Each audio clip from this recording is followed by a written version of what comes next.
still go to there where the dog has been. We don't want to go where the dog is.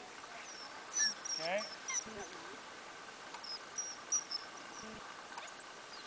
That makes sense? Yes.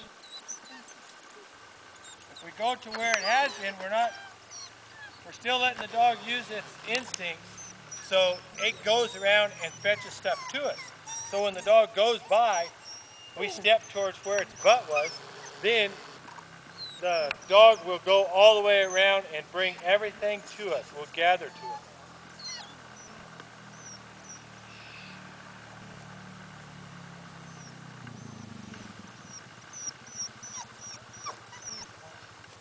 Come up this way a little bit. Gotta keep feet moving.